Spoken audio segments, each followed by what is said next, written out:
It began with a false sense of triumph. The rebels had believed they were closing in on a decisive victory. Their fleet emerged from hyperspace with a boldness that belied the truth. The Death Star loomed above the forest moon of Endor, and its incomplete appearance had lulled them into thinking they had the advantage. But the Emperor had planned this moment for years. What they thought was a flaw was bait, calculated to perfection.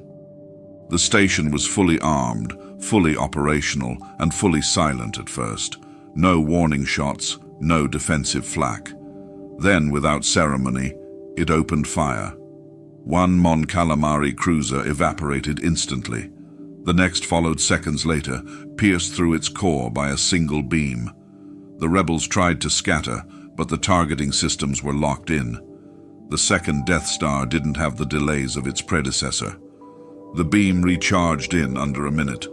The kill count rose with methodical precision. Chaos erupted among the rebel fleet. Admiral Akbar's calls for regrouping went unheard as jamming signals flooded communications. Pilots screamed into dead channels. Fighters banked hard, looking for exits that didn't exist. Interceptors flooded out from the hangars of star destroyers, flanking them like vultures closing in. Wedge Antilles led a squadron toward the Death Star's surface, just like the last time. But this wasn't Yavin. The trench never ended. Turbo lasers lined every inch. His X-wing was shredded before it made it halfway to the surface. Below, the shield generator on Endor still stood. The ground assault had failed. The Imperial garrison, prepared this time, had fortified the bunker with rotating auto turrets and air support. The Ewoks didn't stand a chance. Their traps were primitive. Their courage was admirable, but courage had no defense against napalm drops. Trees burned. Soil turned to glass. Smoke choked the moon's skies as walkers stamped out the last pockets of resistance. General Solo never made it off-world. On board the Death Star, Luke Skywalker stood before Emperor Palpatine. The duel with Vader had left him bloodied and bruised, but not broken. He'd stood over his father's body, saber raised, and chosen mercy. But Sidious didn't need him dead. He needed him shattered. The trap wasn't just for the fleet. It was for him. "You failed your friends," the Emperor whispered, as Luke stared out at the burning wreckage of his allies. "Their deaths are on your hands." The words cut deeper than any blade. Then came the cuffs. The Emperor never rose from his throne. He simply gestured, and Luke's body folded inward, crushed by unseen pressure. He collapsed. Vader's body was dragged away. No ceremony, no pyre. His armor would be repurposed for Sith propaganda, his legacy rewritten. As the rebels died above and below, live feeds transmitted the collapse across the galaxy. Viewers saw Leia forced to her knees, blood on her forehead, as stormtroopers surrounded her on the deck of a seized transport. She shouted something before the feed cut. Others were less fortunate. General Reekan's execution was televised without edits. His last words were silenced with a blaster bolt to the chest. Palpatine ordered the broadcasts to run in rotation, uninterrupted, across every major system. On Corellia, families watched in horror as rebel heroes were dragged into darkness. On Naboo, citizens lowered their heads as the Empire declared the end of the insurrection. Children asked who Luke Skywalker was. Their parents stayed quiet. Coruscant celebrated. Fireworks burst over the Imperial palace.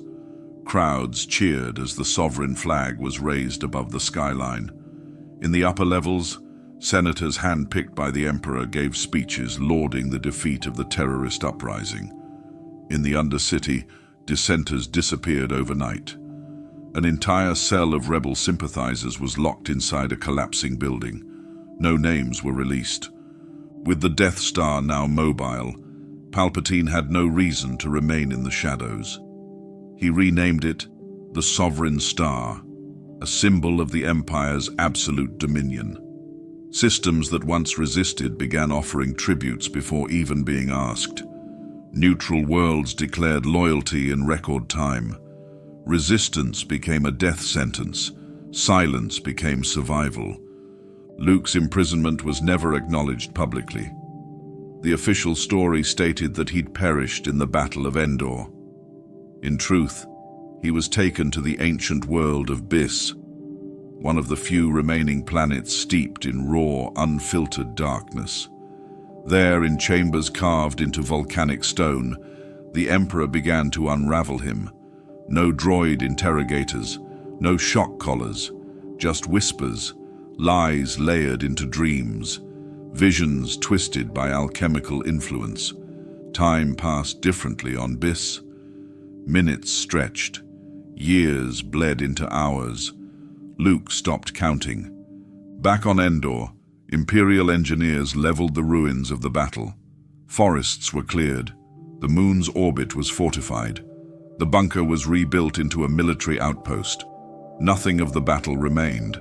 Not a single rebel body, not a single droid part. The story rewritten, the records locked. Endor had never been touched by rebellion. That's what the archives said.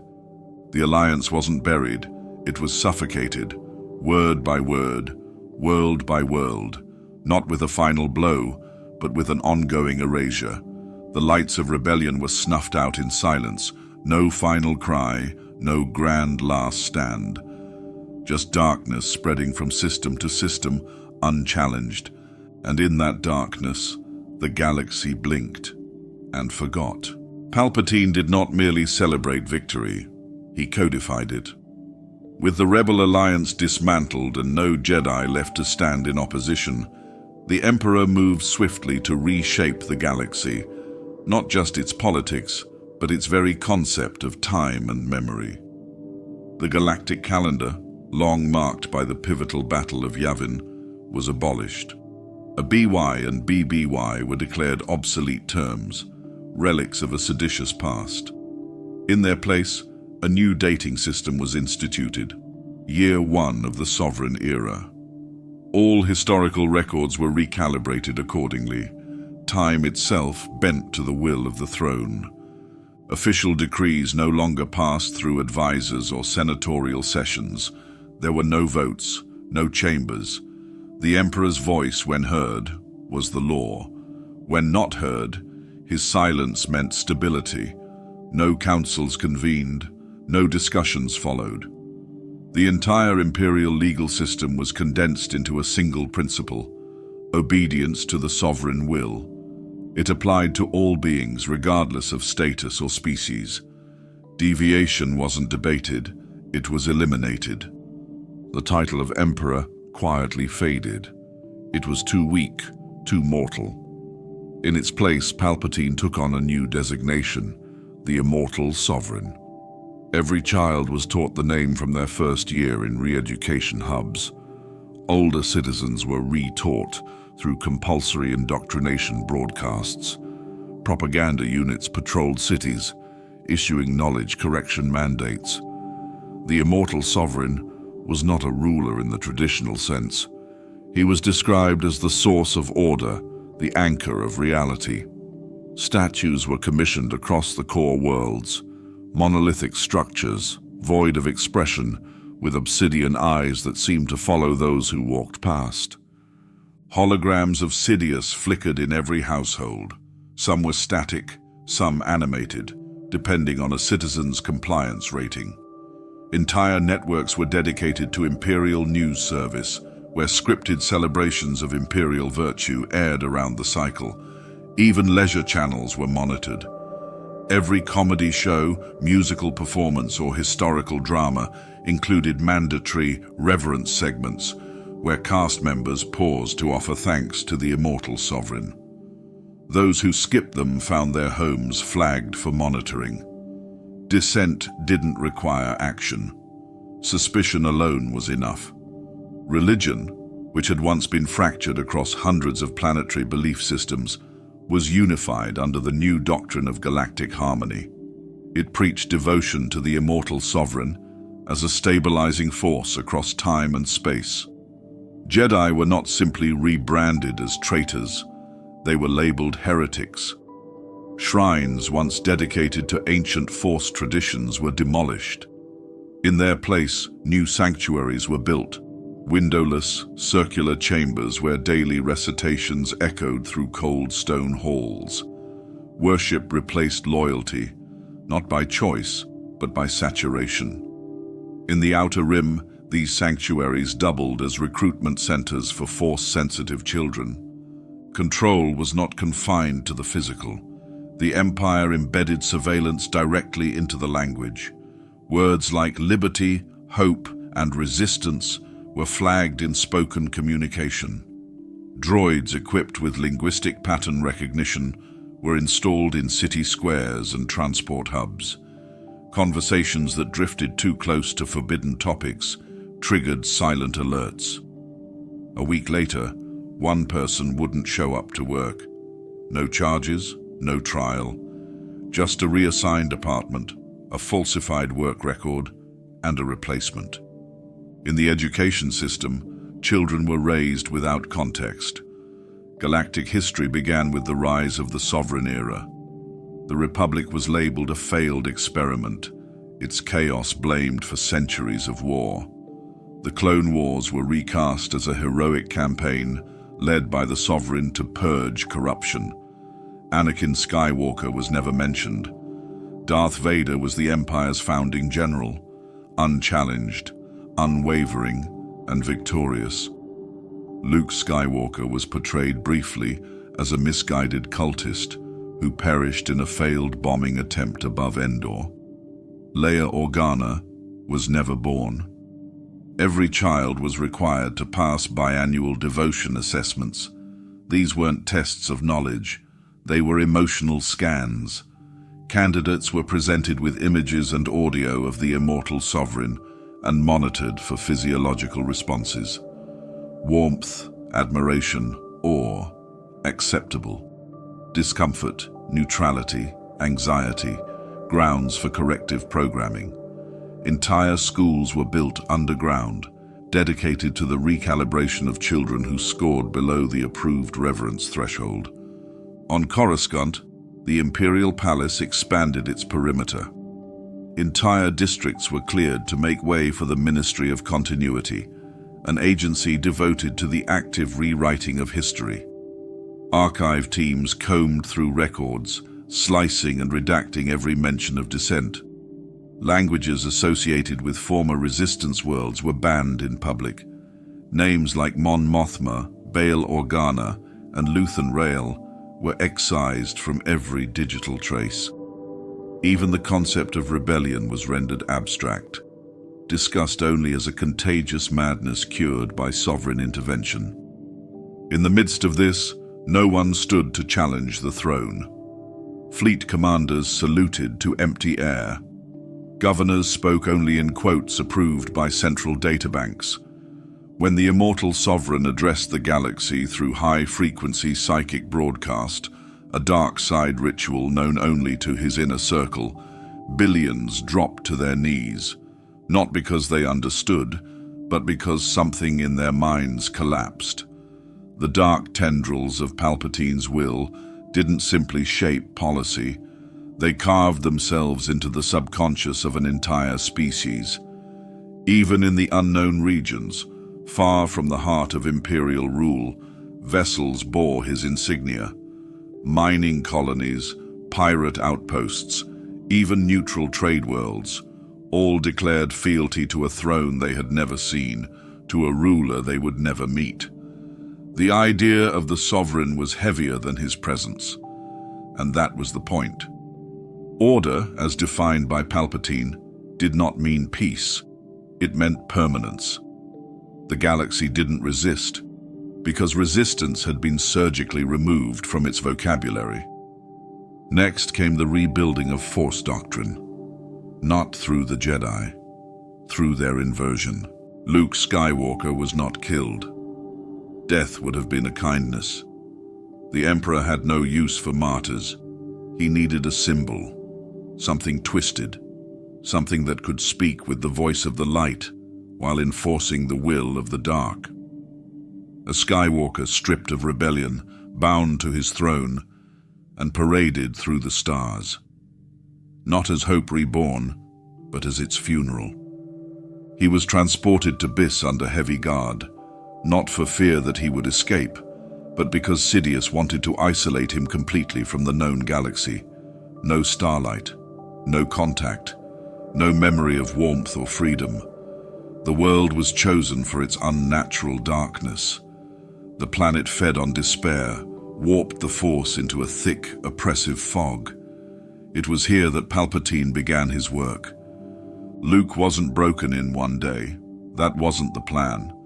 The process was slow, deliberate, and clinical. No chains were necessary. His cell had no exits, and the walls bent space around him. Sith alchemists entered in pairs, their faces obscured by crimson veils. They spoke in chants, layered with Force manipulation that slithered through his thoughts.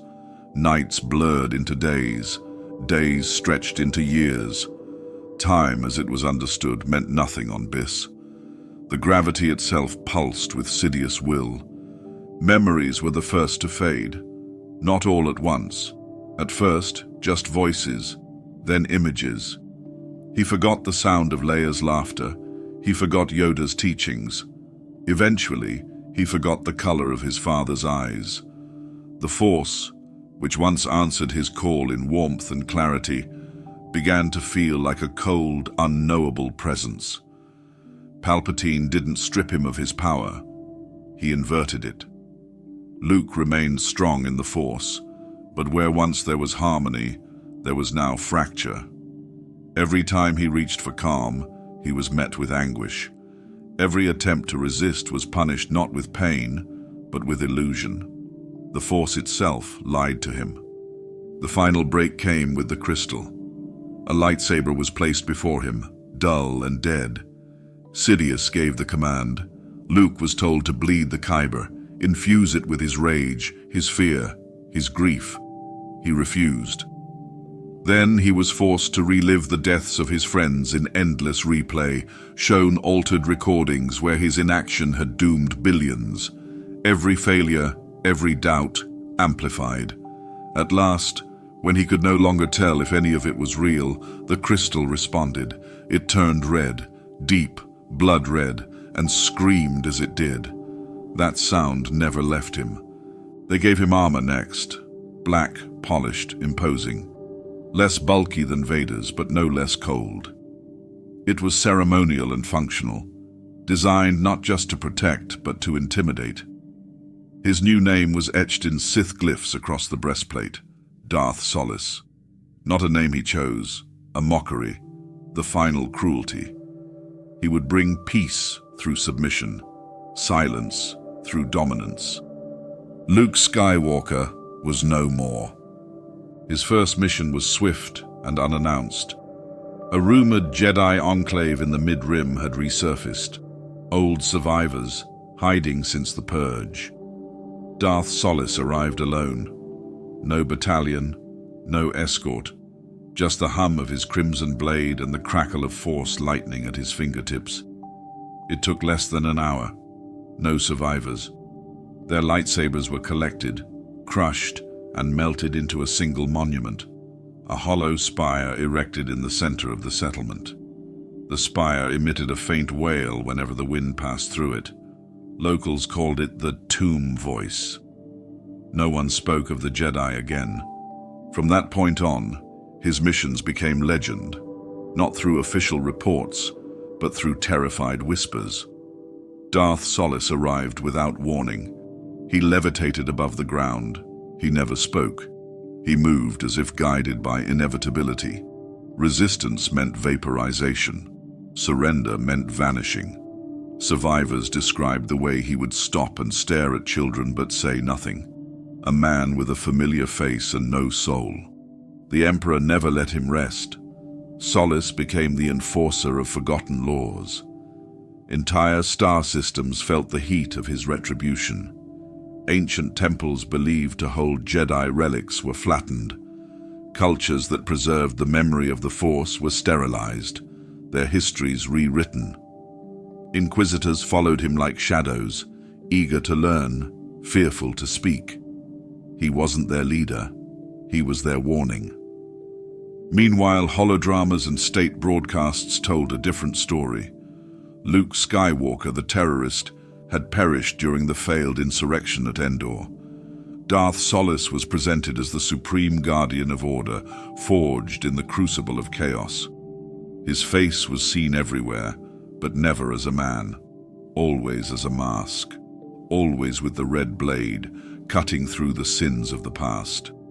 The Jedi were not only outlawed, they were unpersoned. Their names were scrubbed from databanks. Monuments were crushed, artifacts seized. In time, stories of the Jedi were classified as myth. Children believed the Order had been a fairy tale, a superstition long abandoned. And when they saw Solace on the holonet, cloaked in black and radiating dread, they never once thought he could be one of them. As for Tatooine, it remained untouched, not by mercy, but by disinterest. The Empire didn't need the desert, and Luke would never return. The twin suns he once stared at as a boy would rise and fall without him, burning over sands that whispered his name to no one. Biss kept the rest, his thoughts, his memories, his ghost. Anakin Skywalker never returned, not in name, not in story. His final act, the moment of sacrifice when he turned against his master to save his son, was wiped from all official record. The galaxy was told that Darth Vader died in glorious service to the immortal sovereign, protecting the second Death Star from rebel sabotage.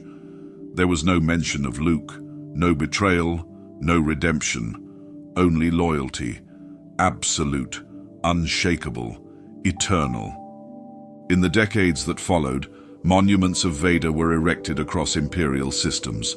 Some reached the height of cruisers, others were smaller, built into military academies, where cadets saluted the visor of a man who had once tried to destroy everything he now represented. There was no irony in it, no contradiction. The truth had been carefully rewritten, then buried beneath layers of curated propaganda. These statues did not honor a complicated past. They celebrated a myth of unbroken obedience. His armor became sacred, not as a relic, but as a relic remade. A select group of Sith artisans, loyal only to Sidious, reforged the original plating into ceremonial replicas. One piece, the helmet, was sealed in a black obsidian cube and placed at the heart of the Imperial Cathedral on Coruscant. The cube hovered over an eternal fire, which never dimmed, even when exposed to vacuum. Every year, a procession of Force adepts marched beneath it, chanting the litany of power. The cube never opened. None were allowed to touch it. But across the galaxy, it was treated like a divine object. From this artifact, a distorted version of Vader's life was spun into Sith gospel. Not a man once torn between light and darkness, but a warrior born from purpose and honed in wrath. His past as Anakin Skywalker was rewritten as fiction, fabricated by rebel sympathizers seeking to confuse Imperial youth. Jedi texts referencing him as a former general were reclassified as subversive documents. Possession alone was enough for exile. In the Sith academies, initiates were taught the Chronicle of the Shadow Flame, a doctrinal rewrite that described Vader's rise as inevitable, foretold by ancient prophecy and executed through divine will.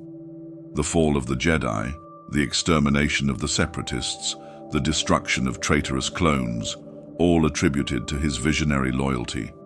No mention of Mustafa's duel, no Obi-Wan, no conflict, just discipline and ascension. Acolytes studied his purity. They dissected training holograms and security footage, tracing the movements of his lightsaber swings, measuring breath cadence, posture, kill ratios. Some even mimicked his gait. Others volunteered for voice modulation, requesting deeper registers to match his former tone.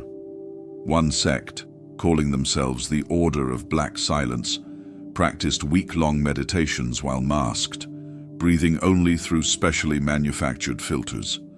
These rituals were never questioned. They were encouraged. Every holodrama, documentary, and sanctioned biography repeated the same narrative. Vader was the Empire's sword, perfected by suffering and blessed by the Sovereign himself. His final battle, they claimed, was an act of martyrdom, intercepting a rebel vessel about to detonate a gravity bomb above the Death Star's core. His death saved millions. His legacy, they said, would outlive stars. And yet cracks persisted beneath the story's surface. Older clones, those who'd fought alongside Anakin during the Clone Wars, were forced into memory audits. Those who spoke the wrong name were reassigned, silenced, or quietly phased out. Temple guards on Coruscant were forbidden from speaking during duty. Imperial historians were selected not for accuracy, but for obedience. Even whispers of the truth were treated as contagion. Padme Amidala was the greatest threat to that truth. Her name, once etched into the records of the Galactic Senate, vanished completely. Not just hidden, banned. Senators who remembered her were interrogated. Archives from Naboo were locked under planetary encryption. The hollows of her speeches were erased frame by frame. Her grave was desecrated and replaced with a blank plinth marked "Unknown Citizen." Her face became an outlawed image. The connection between Padme and Vader was unspoken by design. To preserve the myth of the unwavering enforcer, there could be no weakness in his legacy, no love, no family, no faltering. The story of Anakin Skywalker, the man who once knelt before her in a Theed balcony garden, was not denied. It was undone. Tatooine was placed under indirect surveillance but otherwise ignored. It was treated as an unremarkable world, irrelevant to the narrative. No Imperial document ever referenced the Skywalker name in relation to its sands. Locals who remembered the boy from the Lars homestead kept their mouths shut. A few who spoke too freely found themselves escorted into transport shuttles and never returned.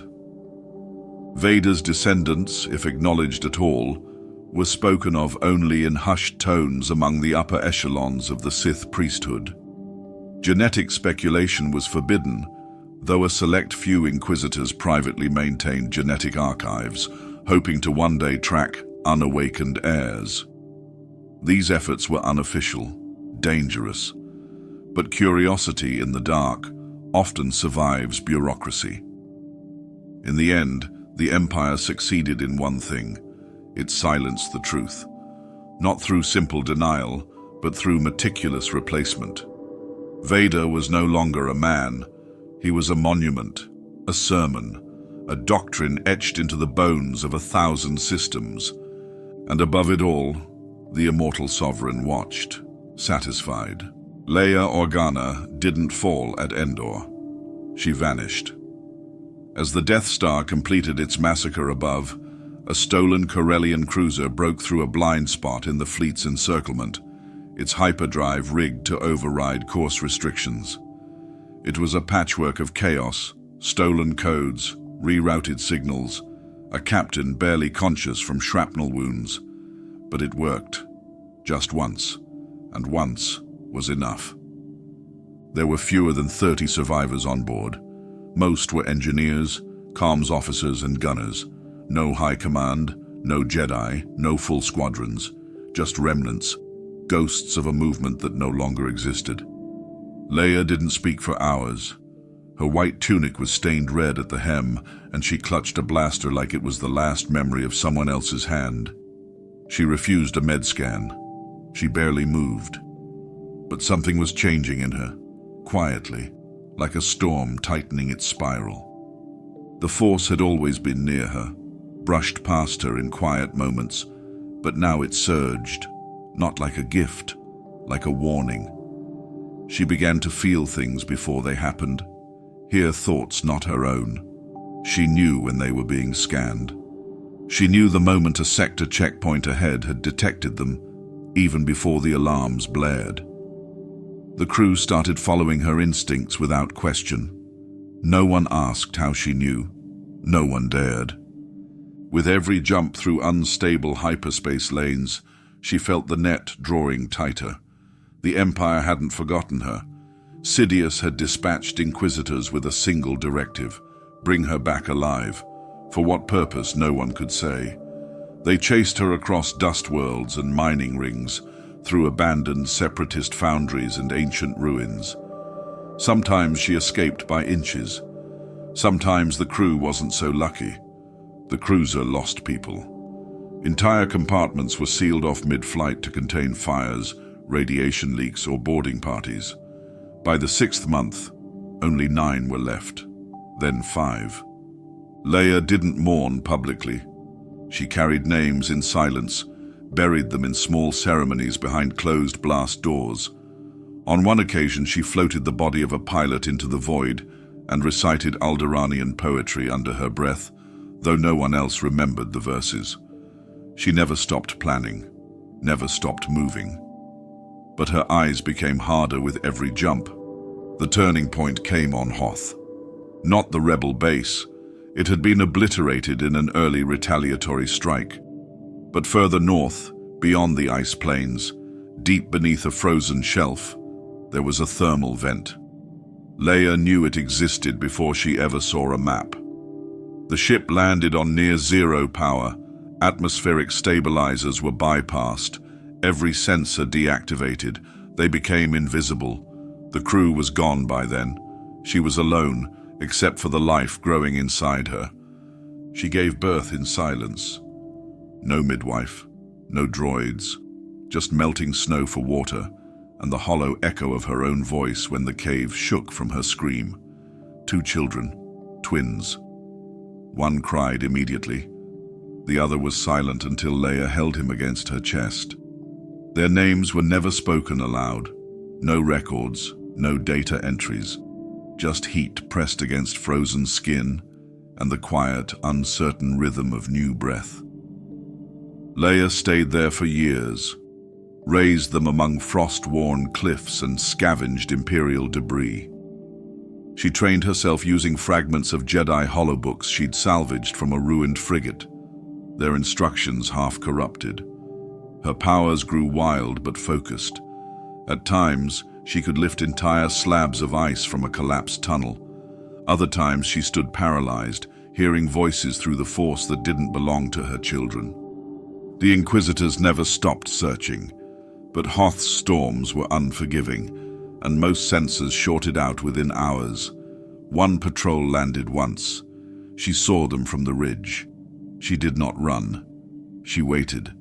When they entered the valley, none came out. What happened inside was never documented. Their ship was found weeks later, buried in snow, stripped of its core.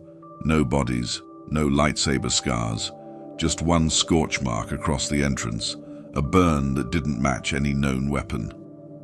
Over time, stories began to surface, not in cities, not over open comms, in whispered bar tabs on Nar Shaddaa, in encrypted exchanges between slicers in the mid-rim.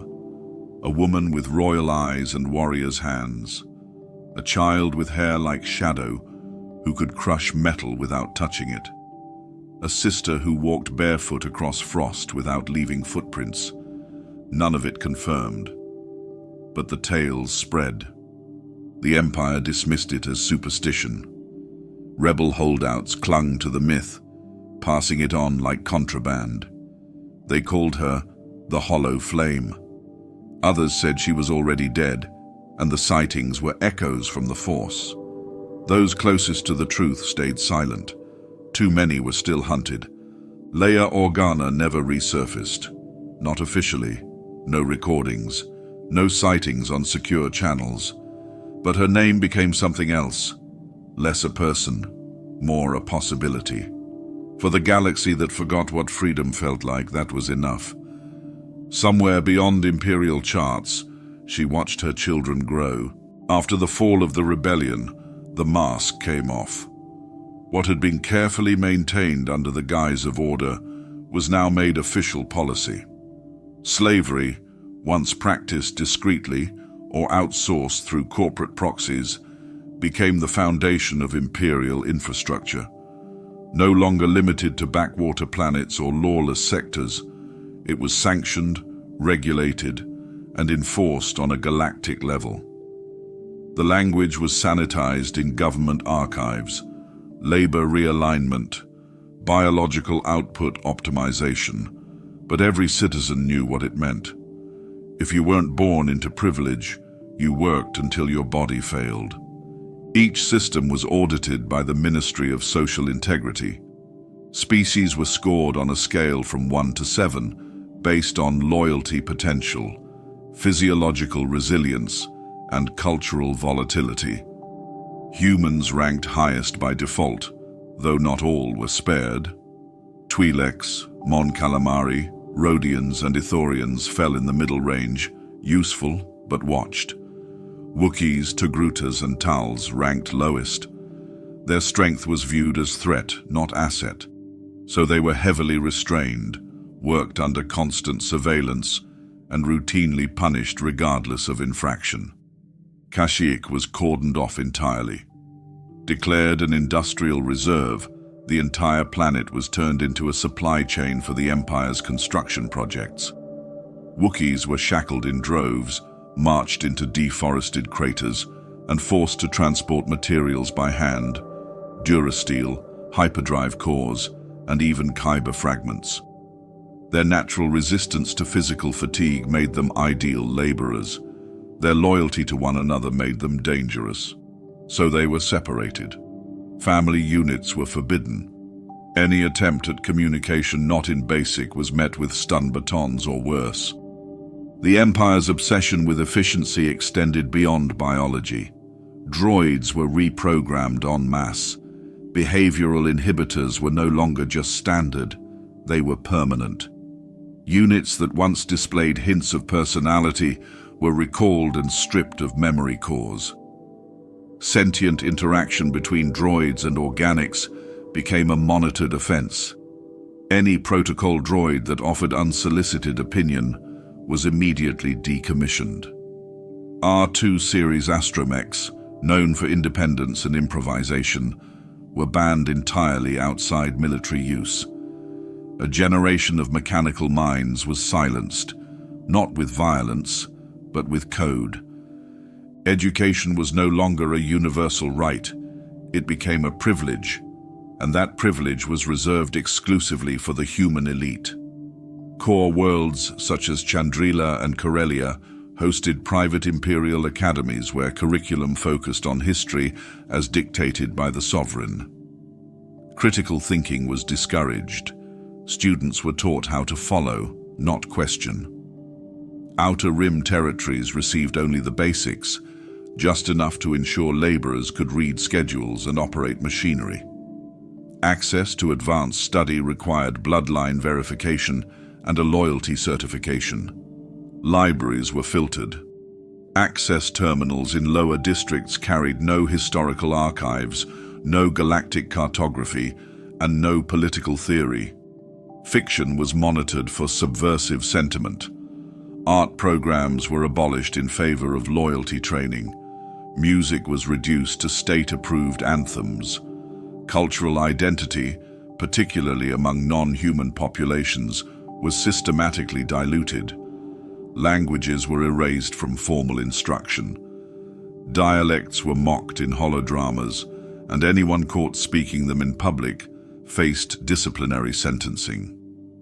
Citizens were ranked not only by species, but by class and proximity to service.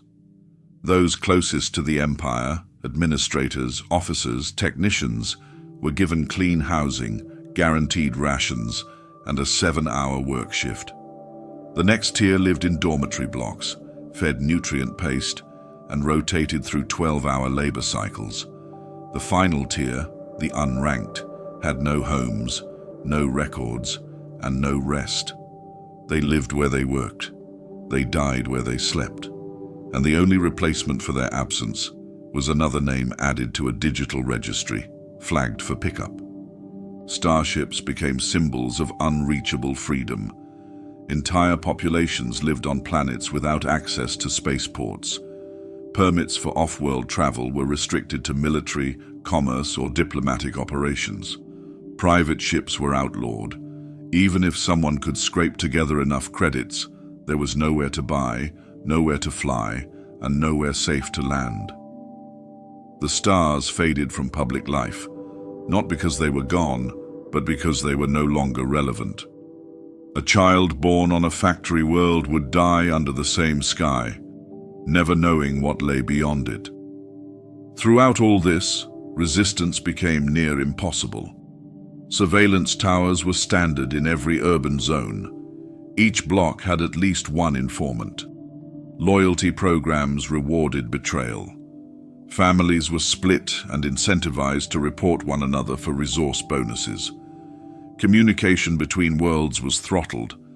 Long-range transmissions required a clearance key only issued by sector governors. Smugglers and slicers operated in deep secrecy, but many were captured and broadcast as examples. Punishments were public. Executions were routine. But the Empire discovered that humiliation worked faster than fear. Individuals accused of disobedience were forced to perform acts of penance, singing loyalty oaths, crawling through streets in shackles, or denouncing loved ones on hollow screens. These displays broke communities before a shot was ever fired. The Jedi were still spoken of, but not by name. Workers passed down half-remembered stories of lightsabers and stars and protectors in robes. No dates, no faces, just shapes and silence. In some corners of the galaxy, parents gave their children old names with quiet defiance. But in most places, survival required forgetting. The chains were not always physical. The Empire learned to wrap them in policy, in language, in routine. And once bound, the galaxy forgot it had ever moved freely. Once the Jedi were gone, the Force didn't fade, it fractured. And the Empire had no intention of letting that power go untapped. A new order was needed, one that did not nurture, but control, one that did not teach balance, but domination. So the search began, quietly at first, then with growing boldness. Children who showed unnatural reflexes, unexplained visions, or emotional outbursts strong enough to affect their surroundings were flagged. The screenings expanded across the core and into the mid-rim. Then came the seizures. It started in schools, then hospitals, orphanages, refugee camps. One by one, Force-sensitive children were taken, by the thousands, then the millions. Most were under the age of 7. Those who resisted were sedated. Entire townships would wake to find a building emptied overnight. Families weren't notified. There were no public lists. The few who tried to search found dead ends and sealed files. Officially, the children had been relocated for sovereign service. They were never seen again. The facilities that received them were built in places thick with history, twisted remnants of what came before. On Ilum, the frozen caverns that once housed Jedi trials were excavated, the crystals mined, the structures rebuilt in obsidian. On Lothal, a ruined temple was turned into a subterranean training pit, sealed in ferrocrete. Each academy was fitted with living quarters, training chambers, punishment cells, and surveillance infrastructure that tracked every heartbeat. There were no names, only numbers. The doctrine was simple. Pain was the first teacher. Hunger followed. Students were denied food for infractions as minor as blinking during meditation. They were shocked for hesitation, punished for compassion. Those who cried were mocked, then beaten. Every bond formed between students was broken by design. Friendships were manipulated, exploited, then destroyed through betrayal exercises. One academy on Arcania required students to sleep on rotating schedules to prevent the formation of trust. Another held dueling tournaments where the loser's survival was never guaranteed. Their instructors were not clones or droids. They were former Inquisitors, Sith loyalists, and in some cases, failed experiments. Force users who had been broken beyond the point of coherent thought, now used to demonstrate what weakness led to. No student was taught restraint. Anger was praised. Outbursts rewarded. To reach for balance was to invite punishment. To show kindness was to risk extermination. Every 6 months a culling was held. The lowest performing students, based on aggression, power output and combat skill, were removed from the program. Not expelled, removed. Those left behind never asked where they went. They had learned not to speak out of turn. Lightsabers were earned, not given. Before construction, each student was required to take a life, with bare hands or borrowed blade.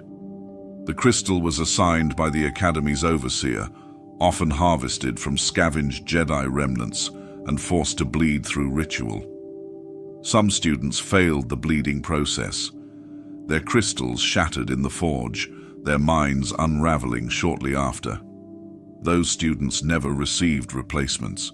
Graduation was not a ceremony, it was survival. Only those who killed their instructors in a final duel were permitted to leave the Academy grounds. That final trial, known as the Rite of Ascendancy, varied in form, but never in outcome. The weak perished. The strong emerged with red sabers and new assignments. The Sith were not building philosophers, they were building weapons. By the 3rd year of the program, the results became visible. Across the Outer Rim, entire colonies were placed under the command of newly minted Dark Adepts. Each one operated as enforcer and governor, tasked with rooting out sedition and practicing their power on living subjects. Some ruled with fire and storm, others preferred silence and precision. One oversaw a desert world by forcing its people to march in circles every day under the threat of execution. No reason was given, none needed. Compassion was now classified as ideological treason. The word itself was omitted from lesson protocols. Emotions were regulated by punishment thresholds. Students who exhibited grief or sympathy were subjected to public castigation, sometimes in front of holographic projections of their own families recorded during their capture. The message was constant: love is weakness, empathy is betrayal, mercy is extinction. Despite their power, these children-turned acolytes never saw themselves as Sith Lords. That title was reserved for the rare few deemed worthy by Sidious himself. Most served as extensions of the Empire's deeper will. They enforced, interrogated, and executed.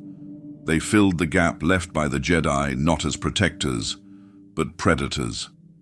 The Sith of this new age did not descend from bloodline. They were born in agony, shaped in isolation, and tested through death. It was not legacy that built them, it was brutality. They owed nothing to the old ways. They had no interest in Sith tradition, no reverence for the rule of two. They knew only one rule: survive and serve. And in the cold corridors of their blackened halls, the echoes of laughter had long been replaced by screams. Knowledge became the next battlefield. The Empire understood that fear could crush rebellion, but only erasure could prevent it from rising again. So they began the systematic dismantling of information. Libraries across the core worlds, once bastions of history, science, and galactic culture, were either burned to ash or updated under state control. Any data that conflicted with sovereign doctrine was stripped from the system, not flagged, not debated, rewritten or removed entirely. Coruscant's grand repository was the first to fall. It didn't collapse in flames. It was locked down under the guise of restructuring. Citizens were told its contents were being digitized for improved access. But inside, droids equipped with electromagnetic pulses and memory splicing tools worked through the stacks, sector by sector. Historical records were truncated. First-person accounts vanished. Ancient texts were overwritten with Imperial commentary that reframed key events to favor the ruling power. Holocrons, once sacred vessels of Jedi wisdom, were specifically targeted. The few that had survived Order 66 were hunted down, collected, and shattered.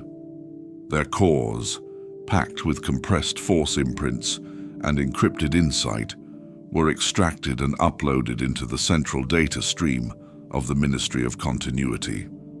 There, the contents were filtered, reconstructed, and embedded with false narratives. Force healing became a myth. Jedi mind tricks were reframed as forms of psychic assault. Force sensitivity itself was categorized as a dangerous genetic anomaly requiring surveillance. Entire star charts were redrawn. Ancient hyperspace lanes disappeared from navigation databases. Planets like Ossus, Tython, and Jedha were removed from official records. In some cases, the coordinates were scrambled entirely, replaced with gravitational anomalies, or marked as unstable systems to discourage exploration.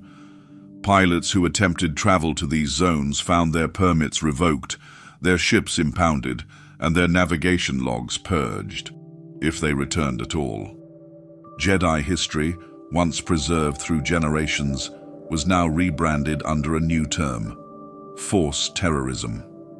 Holo lectures across educational hubs introduced the concept early, starting with children in Level 1 citizenship training. These sessions detailed the Jedi as rogue mystics who use their powers to manipulate minds, interfere with planetary leadership, and sabotage peace through shadow warfare. Mace Windu was painted as a radical separatist. Aayla Secura was shown as a seductress who swayed troops into mutiny. Even Obi-Wan Kenobi was reframed as a charismatic extremist who led children into battle. The name Yoda proved particularly dangerous. His species, never fully catalogued, became a perfect target for state-driven doubt. Ministry officials declared that no such individual had existed. Any surviving footage or voice recordings were marked as alien deepfakes, propaganda artifacts created by the rebellion to inspire sympathy. Linguists were instructed to reclassify his speech patterns as fabricated syntax, and the very word Yoda was replaced in public archives with a blank field entry. In training camps, Inquisitors made students repeat that the Jedi were the architects of chaos. Repetition, the Empire knew, could bend memory into fact. Students were rewarded for identifying subtle Jedi influence in historic art and literature. Entire artistic movements were banned on suspicion of Force symbolism. Music that featured modal intervals associated with ancient Jedi rituals was censored. Even paintings with blue and green dominating the palette were flagged for ideological review. Outside the core, regional archives were not merely altered, they were destroyed. On Naboo, a fire swept through the Theed historical vaults. On Ryloth, stormtroopers leveled an ancient temple where Jedi scrolls were stored in underground vaults. The attack was blamed on criminal insurgents. On Mandalore, after the surface was once again declared strategically compromised, Imperial excavation crews unearthed Force relics only to melt them into metal for construction plating. Information became a tool, but more than that, it became a weapon. Access was granted only to those with high loyalty scores and biometric clearance. Entire academic fields, philosophy, comparative history, exoanthropology, were stripped from the standard curriculum. Citizens knew only what the sovereign permitted. And if a question could not be answered by the state, the question was labeled heretical. The phrase "the Force" itself was reduced to a technical designation. It was no longer treated as a mystical current, but a biological function manipulated by dangerous individuals. High-level researchers developed terms like neuropathic resonance and quantum instinct reflex to replace the ancient language. Those who used the original terms were dismissed, detained, or disappeared. And so, the past fractured, not through neglect, through precision, through policy, through the calculated silencing of everything that could remind the galaxy of what it once believed in. Some still remembered. A few fragments survived, locked in private vaults, spoken in code, hidden in etchings beneath alley walls. But the average citizen had never heard of the Clone Wars, never knew who built the Jedi Temple, and never asked why the stars had fewer names than they once did. The Empire didn't fear knowledge, it learned how to control it. Coruscant was once the jewel of the galaxy, an endless city of light, suspended across layers of history. After the Empire's full consolidation of power, it became something else entirely. Not destroyed, not abandoned, just hollowed. The surface structures remained, but their purpose was rewritten. The city's light dimmed, not from catastrophe, but from control. The Senate Rotunda, once echoing with the clash of voices and policy, was silenced permanently. Its seats remained, but each one was now guarded by a motionless statue. Sith lords from centuries past, some real, others conjured by myth, now loomed over the chamber in polished obsidian. Each statue bore an engraved aphorism, quotes praising loyalty, fear, subjugation. Senators no longer gathered to speak. Instead, they filed in during monthly compliance sessions, heads bowed, while state-selected broadcasts echoed through the chamber. Debate was no longer part of governance. Presence was enough. High above, the Jedi Temple no longer stood as a beacon. The spires remained, but their meaning was turned inside out. The central sanctuary was restructured into an execution ground. Not a secret one. Public, performative. A coliseum with seating, stage lighting, and live feeds routed across the entire planet. Traitors were marched in, often gagged and shackled, then subjected to justice as defined by the Empire. Death by saber, blaster, or force, depending on who was watching. On some occasions, Darth Solace presided. Other times, it was nameless inquisitors, masked and silent. The message was clear. This was the fate of heresy. Sky traffic, once chaotic and vibrant, now followed strict patterns. Civilian vessels were restricted to 2 vertical levels, both well below the skyline. These zones were policed by TIE patrol units with standing orders to disable any ship deviating from its designated corridor. Above those levels, only military transports and official Imperial fleets moved freely. Even courier droids required biometric tagging. The joy of flying, once woven into Coruscanti culture, was reduced to monitored transit under constant threat of redirection, or worse. Ground movement followed a similar pattern. Surveillance towers were erected in every district, stretching from the upper city all the way to the underworld's shadowed depths. These towers operated on rotating shifts of AI-driven monitoring, equipped with facial scanners, thermal sensors, and biometric tagging arrays. Every citizen's face was scanned every 5 seconds. The system tracked pupil dilation, micro-expressions, stress indicators. Suspicion didn't require an action, just a blink held too long. Those flagged were marked in red on the citywide grid and intercepted within minutes. A new sound became part of the Coruscant atmosphere. The mechanical click of camera turrets adjusting, refocusing, recalibrating. The hum of tracking drones became more familiar than the chirp of conversation. Children learned to avoid making faces in public. Adults learned to speak in low tones. Even joy in excess was watched. Laughter was not banned, but it became rare. People found safer things to do, like walk straight and keep their eyes down. The city itself began to change in material.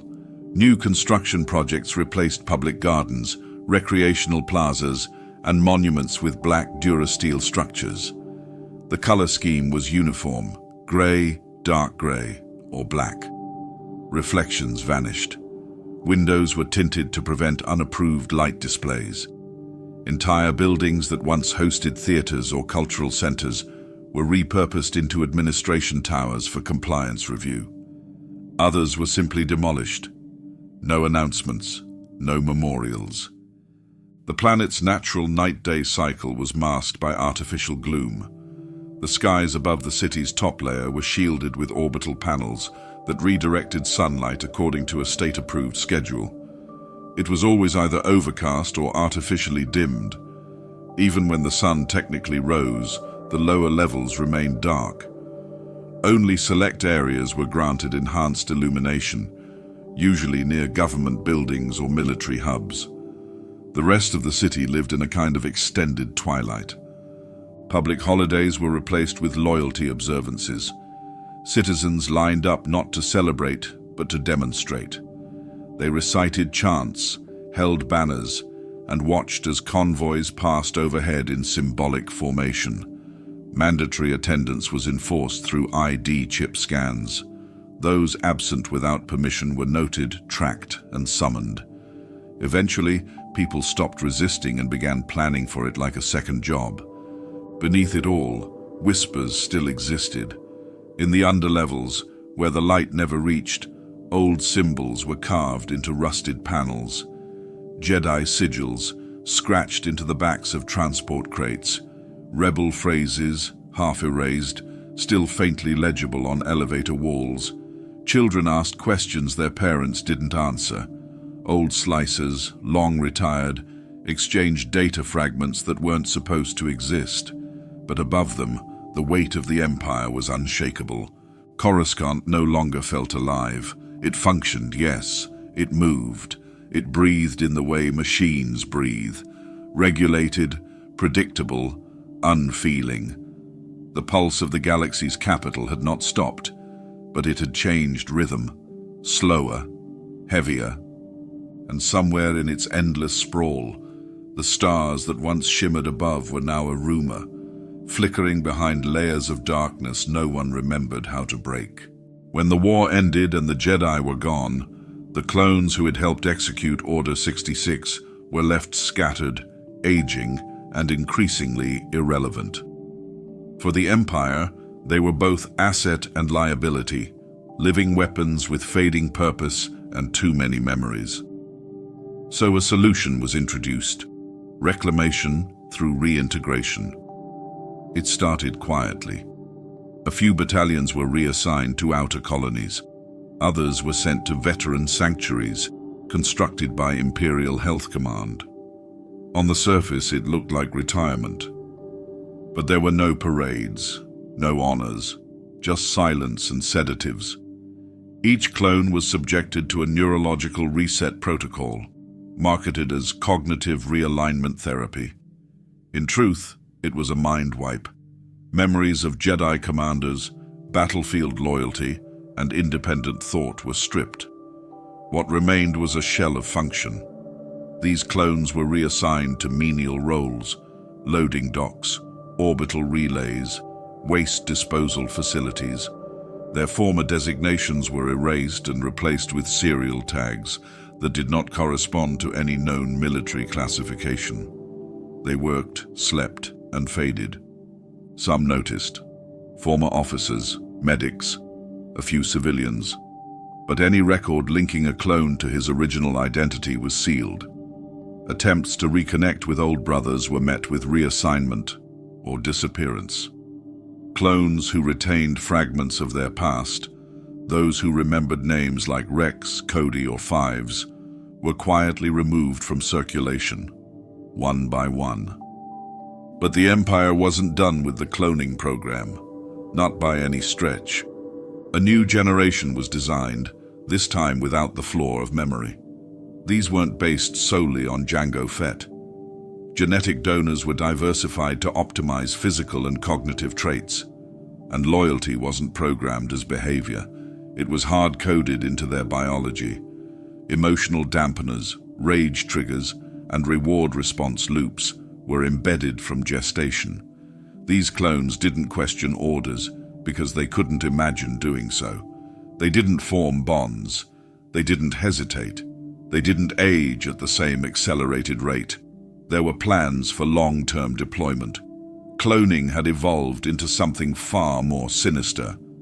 Camino, once the heart of the program, was no longer useful. The facilities were too well known, too exposed, and operated by a species that asked too many questions. After a series of controlled weather anomalies, massive oceanic storms swept across the cities. The cloning platforms collapsed one by one. No evacuation warnings were sent. No distress signals reached the outside. Camino's archives sank beneath waves engineered by the Empire's own geo-manipulators. Off-world cloning centers emerged in deep space, stations with no official designation, hidden behind sensor veils and wrapped in gravitational anomalies. They were built not to serve, but to produce, endlessly and without oversight. Biopods lined endless chambers, each nurturing a being destined for exact obedience. Technicians were rotated every 3 months to prevent emotional attachment. No names were used. The clones were referred to only by their unit series and operational category. The original clones, those who had fought in the Clone Wars, were now seen as outdated, even dangerous. Some had escaped the reintegration process. A few formed quiet enclaves. Others became mercenaries, drifters, or unknowns lost to the galaxy's forgotten systems. But the Empire never stopped hunting them. Designated as rogue assets, they were not offered capture. The order was termination and disassembly. Kill first, recover the body, wipe the genome. The term Order 66 was buried so deeply within classified files that even high-ranking Moffs could no longer access it. It was referred to only by numerical code, Project Sunder, and locked behind multiple biometric gates. Any mention of it in public speech, media, or academic discourse was flagged as treasonous misinformation. Even the name Clone Trooper was phased out, replaced with newer designations like Sovereign Infantry or Protocol Enforcer. Language moved on, the truth did not. Holonovels and state media reframed the original clones as a failed experiment, unstable, emotionally volatile, and tragically dependent on flawed behavioral chips. The new generation was portrayed as the Empire's perfected answer to military inconsistency, not soldiers with stories, just numbers, tools, clean, reliable, repeatable. The cloning program had achieved what the Sith desired: replication without risk, loyalty without soul. These new creations didn't wear colors. They didn't customize armor. They didn't give themselves nicknames. There were no Fives, no Wolves, no Echoes, just squads of genetically sculpted silence, marching to a rhythm designed by something colder than war. This was the Empire's new foundation. Not stormtroopers trained into service, not citizens called into ranks. Manufactured allegiance, endless, flawless, disposable. And for every unit that faltered, another was already waiting in stasis. The Outer Rim was never conquered in a single strike. It was absorbed, restructured under layers of bureaucracy and brute force. Once a vast frontier of independent worlds, rogue trade networks, and quiet rebellion, it was renamed by Imperial decree, the Industrial March. Not a nickname, a formal reclassification. Sector governors received new orders, system names were deleted, planets were assigned numerical codes and production quotas. Individual identity gave way to function. Each world was categorized based on its output potential: raw materials, labor volume, energy yield, geological flexibility. No consideration was given to population, culture, or sentience. A lush oceanic planet with aquatic civilizations was converted into a refinery zone for ore processing. The oceans were drained. The inhabitants were relocated to holding sectors.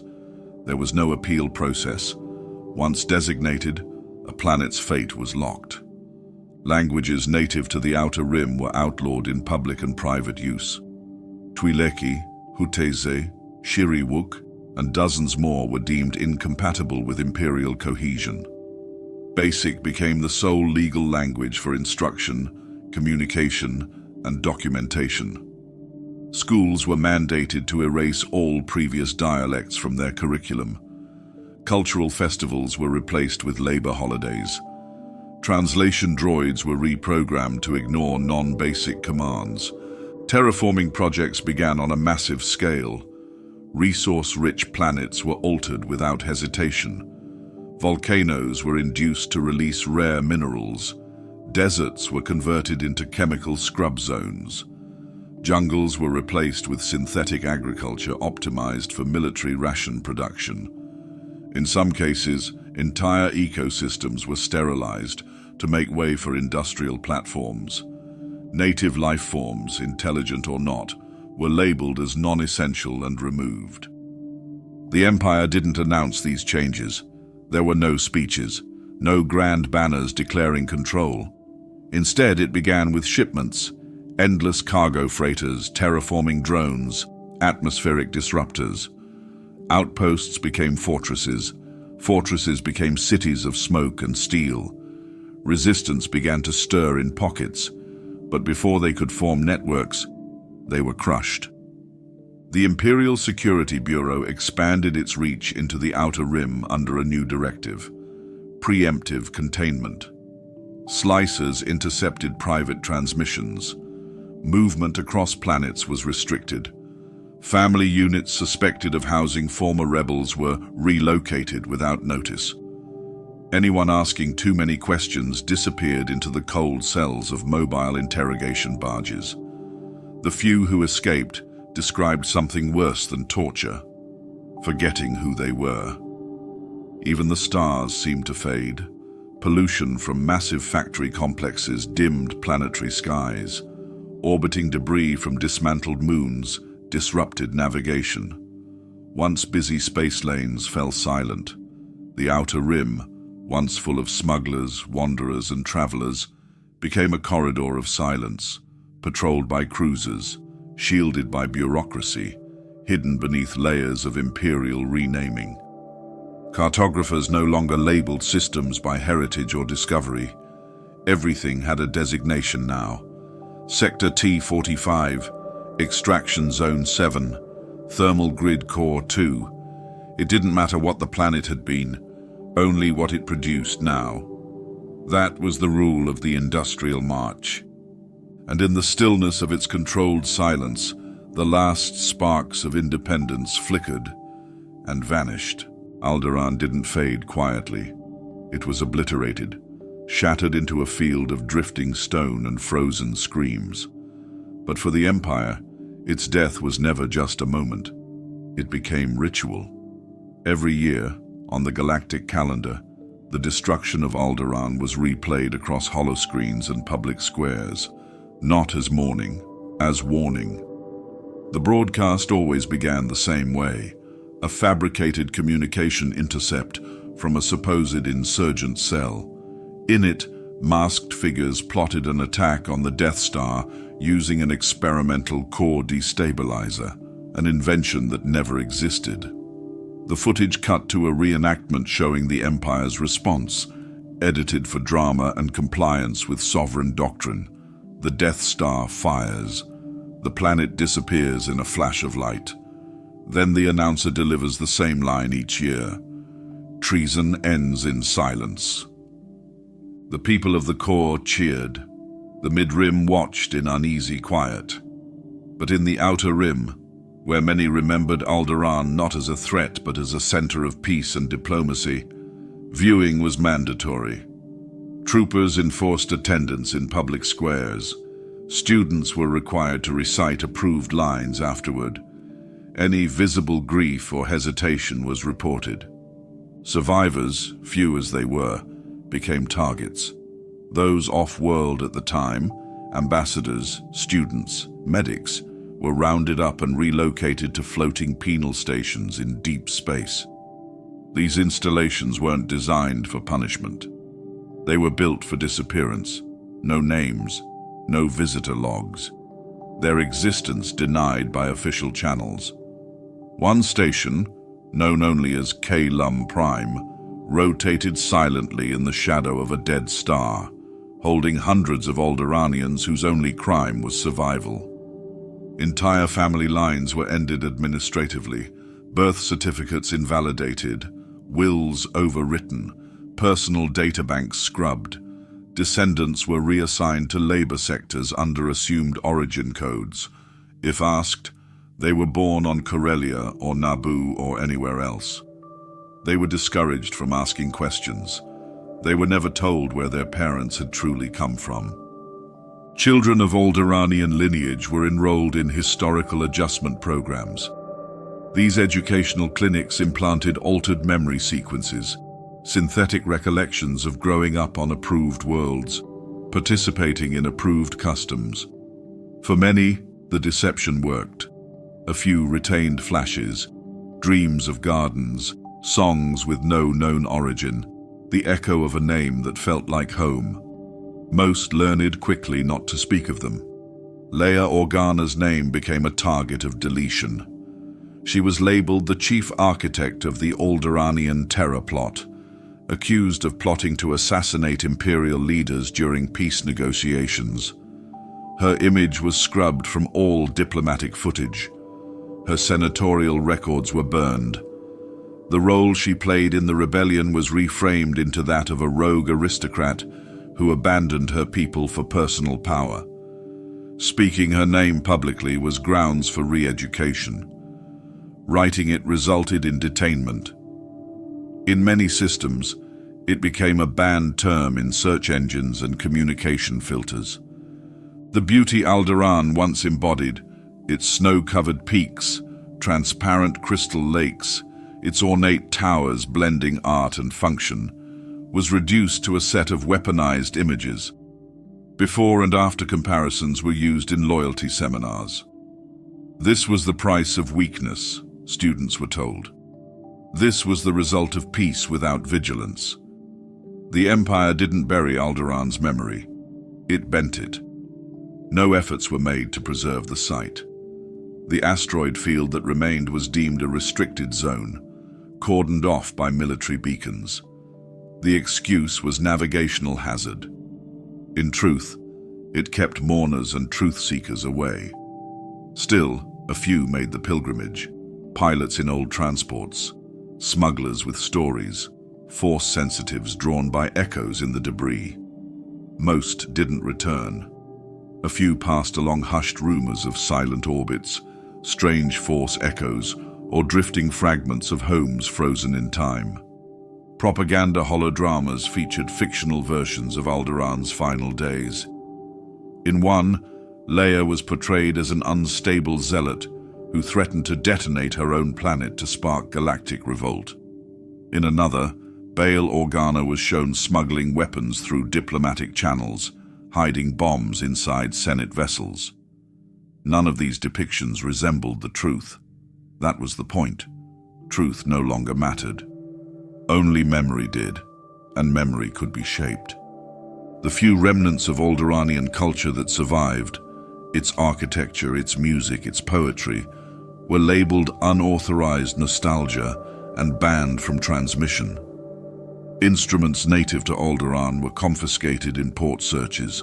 Fashion styles originating from the planet were rebranded or suppressed. A culture spanning thousands of years was flattened in less than 2 generations. But in quiet corners of the galaxy, in back rooms and whisper channels, the name Alderaan still meant something. Not as a place, as a question. One that didn't need to be spoken aloud. What if they hadn't lost? With the rebellion extinguished and galactic resistance fragmented beyond recovery, The Empire no longer relied solely on governors and military bureaucracy. Instead, it shifted to something far older and far more enduring: dynasty. Power was no longer just assigned, it was inherited. Elite imperial families were granted control over entire systems, handpicked by the sovereign himself. These were not figureheads or ceremonial nobles. They were enforcers in silk, rulers in name and in practice. Planets became estates, sectors turned into fiefdoms. Each bloodline was assigned a title reflecting its function: High Executor, Lord Regional, Sovereign Custodian. These weren't ranks that could be lost. They were written into the genetic record of each heir. Children born into these dynasties were not raised by parents. They were raised by doctrine. From infancy, they were isolated in conditioning chambers, silent rooms with regulated temperature, light exposure, and psychological stimuli calibrated to shape behavior. Caretakers were rotated frequently to prevent emotional bonding. Vocabulary was taught early, but warmth was withheld. These children were trained to speak before they could walk. They memorized compliance codes before they learned their own names. By the time they were 5, they had studied economic control theory, population manipulation, and military logistics. By 10, they were executing loyalty tests on servants. Empathy was considered a defect. Those who failed to show detachment were flagged for correction, a process whose specifics remained off-record, but after which the child always returned, changed. Marriage, once a personal or cultural union, became a calculated move. Alliances were forged through genetic compatibility, not affection. Traits like heightened aggression, resilience to interrogation, and strategic aptitude were ranked and selected. Romance was absent from these unions. Offspring were produced by agreement, raised as tools, and cycled into the system. Love, in any form, was a weakness that no noble house could afford. Genetic modification quietly became standard. Augmented vision, rapid healing, extended cognition cycles. These procedures were performed in off-world medical vaults, kept far from civilian oversight. They weren't advertised, but the results were visible. Lords and ladies of the Empire who never aged, never tired, never faltered in speech or judgment. Some were rumored to have full cortical interfaces, allowing them to process battlefield data in real time while negotiating planetary trade deals. As decades passed, blood itself became political capital. Lineage charts were tracked with obsessive precision. Marriages required sovereign approval, and unauthorized unions were dissolved, sometimes violently. The purer the line, the greater the authority. Infertility was treated as a threat to succession and often replaced with forced cloning initiatives. The original genome remained paramount. This hierarchy bled into every level of power. Mid-ranking officers bowed lower to nobles than to moffs. Dissenters who harmed a blooded heir were executed without trial, regardless of circumstance. Disputes between families were settled through sanctioned duels. Legalized murder framed as honor rituals, complete with formal witnesses and ancestral banners. On Coruscant and select capital worlds, entire districts were sealed off for dynastic use. No outsiders entered. Every surface glowed with cold opulence. Hollow portraits of heirs lined the walls, each one composed to emphasize superiority. No casual clothing, no unsanctioned expressions. Perfection in appearance mirrored perfection in power. Even the stars bore their influence. Star destroyers were renamed after dynastic lines: Vigilance of Karna, Wrathlight Ascendant, Edorith's Will. These ships didn't just carry troops, they carried symbols. Presence alone could end a planetary dispute. In this new structure, power no longer came from loyalty. It came from legacy, and those without legacy had no place. The Force had always breathed across the galaxy in quiet harmony, rising and falling, flowing between light and shadow. The Jedi understood that balance wasn't stillness, it was motion. But when the light was silenced and darkness grew unchecked, the balance didn't tip, it broke. The first cracks began with the destruction of light-side nexuses. These weren't just sacred sites, they were living conduits of clarity and vision. Dagobah, long steeped in ancient energies, was one of the earliest targets. Imperial agents, guided by Sith diviners, conducted deep core detonations that fractured the planet's crust and disrupted its natural alignment with the Force. The swamps began to rot. Wildlife turned aggressive and erratic. What was once a sanctuary of reflection became a place of fevered hallucination. Lothal followed, a planet known for its strange convergence of Force-rich ley lines. It was gutted under the guise of urban redevelopment. The ancient Jedi temple hidden beneath its surface was excavated, its murals scraped clean, its chambers torn apart for study. Once the excavation was complete, the site was collapsed intentionally. Local flora died within weeks. Nights became unnaturally long. Dreams twisted into waking visions. People fled, but no one could explain what had changed, only that it had. These weren't isolated events. Across the galaxy, any location known to have radiated calm, insight, or healing was desecrated. Not just to erase history, but to sever connection. Dark rituals performed at these sites didn't simply draw power. They consumed what had once been anchored there. Sith sorcery twisted the very fabric of these nexuses. The Force, disrupted and screaming, could no longer flow freely. It pooled, became unstable, and lashed out. That instability began manifesting in new, frightening ways. Children born with Force sensitivity no longer developed in predictable patterns. Some displayed abilities far beyond their years, ripping objects apart with a glance, hearing thoughts across continents. Others were plagued by uncontrollable fits of rage, moments of paralysis, or episodes of catatonia. These weren't gifts, they were symptoms, broken reflections of a fractured Force. Entire bloodlines began to vanish. Families that once carried Force sensitivity through generations suddenly found themselves producing children untouched by the current. Or worse, children with fragmented connections that flickered like damaged transmissions. A few displayed glimpses of incredible insight before collapsing into seizures. The Force no longer whispered, it howled. Prophets, seers, and visionaries, once rare but revered, were driven into madness. Visions that used to offer glimpses of future possibility now bled with screams, fire, and confusion. The past became unreliable. The future became static. Attempts to use meditation techniques from ancient texts often resulted in neural feedback, trauma, or violent rejection. Those who once felt guided by the Force now described it as something watching them, not a presence, but a predator. Across several Outer Rim sectors, Imperial medical ships were tasked with collecting Force-sensitive infants, not for training, for containment. Inside the holds of these ships, hundreds of children were kept sedated, monitored, and experimented on. Some were studied for their mutations.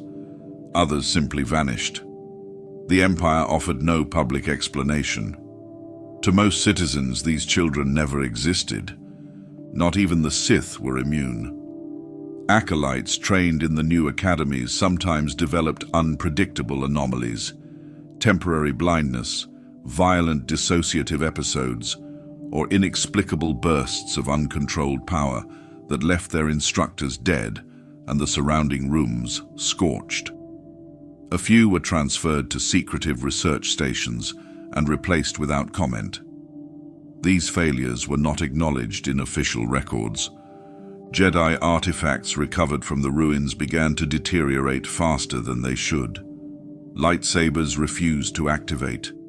Holocrons flickered with distorted messages, some speaking in reverse, others stuck in endless loops. It was as if the very essence that had once powered them was now corrupted. Some theorized that the Kyber crystals themselves were rejecting the Force's mutation, cracking from within. The balance had always required resistance. Light pushed against dark, dark pushed back, and the result was life. But when one side was starved, bled dry by cruelty and conquest, there was no longer resistance. There was collapse, not evenly, not visibly at first, but steadily, like a structure losing internal support. The galaxy was no longer alive in the same way, and still, the rituals continued. On remote moons, Sith cultists burned offerings into the rock. On former Jedi worlds, shadowy figures chanted in languages lost to time. They thought they were ascending. They thought the darkness was theirs to command. But it wasn't submission. It was imbalance, and imbalance never stays silent. The known galaxy was no longer enough. With rebellion crushed, the Force broken, and the core locked in sterile obedience, the Empire turned its gaze outward, beyond the fringes of mapped space, into the shifting corridors of the unknown regions. Long dismissed as unstable and unchartable, these areas had once defied all navigation efforts. Gravity wells, phantom mass signatures, and false star clusters had hidden them for centuries. But the Sith found a way through. Using a combination of Force-enhanced precognition, ancient hyperspace coordinates, and experimental guidance algorithms, Sith scouts began carving safe lanes into unclaimed territory. These scouts weren't pilots in the traditional sense. They were navigators trained to read the disruptions in space-time, to feel out the distortions, and respond in real time. They operated in silence, transmitting their maps through encrypted channels that even the fleet admirals were not allowed to access. Within months, new pathways opened. What was once myth became reachable. Systems with no Republic history appeared in the archives. Entire star clusters untouched by galactic war came into focus. And waiting at the edge of this expansion stood the Chiss ascendancy. Strategic, disciplined, remote. The Chiss had long remained distant from the squabbles of the Republic and Empire alike, but they could not remain hidden forever. Thrawn, once a tactical outlier and bridge between civilizations, warned of the dangers that lurked beyond. He knew what stirred in the void, but his warnings were buried beneath politics and ambition. Internal dissent within the Ascendancy, funded in part by disguised Imperial channels, led to his isolation. Trusted allies turned, coordinates were leaked, Thrawn was not killed, he was outmaneuvered. Imperial fleets entered Chiss territory under pretense of diplomacy. Within weeks, the defense grid was compromised. By the end of the cycle, the Ascendancy had surrendered, not to defeat, to exhaustion. Strategic cities were assimilated, military academies repurposed. The last generation of Chiss tacticians were forced into servitude, deployed as advisors under permanent surveillance. But the conquest of the unknown regions wasn't only about territory, it was about power. The Sith weren't just expanding, they were searching. Ancient threats buried in legend and exile were unearthed. Entities predating the Republic, creatures engineered during forgotten wars, fragments of civilizations that had weaponized the Force in ways even Sidious had only theorized. Some of these remnants resisted, most were bound. Ritualists extracted power, biologists harvested tissue, Sith alchemists replicated genetic anomalies. Anything that couldn't be understood was caged. Anything that could be weaponized was refined. In the remote system of Nikalth, a planetary crust was cracked to reveal a subterranean megastructure, a dormant machine world pulsing with force-neutral energy. It took 4 months of dark rituals and gravitational manipulation to restart its core. When it finally responded, it spoke not in words, but in raw frequencies that disrupted every ship in orbit. The Empire didn't shut it down.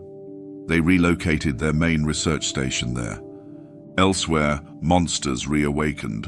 The Leviathans of Malvor, the Screamers of the Abyss Vale, creatures too large for atmosphere, too old for reason. Their minds burned through scanners, their presence corrupted sensors. But the Sith didn't run. They fed these things blood, data, energy, and in return, the monsters became part of the fleet.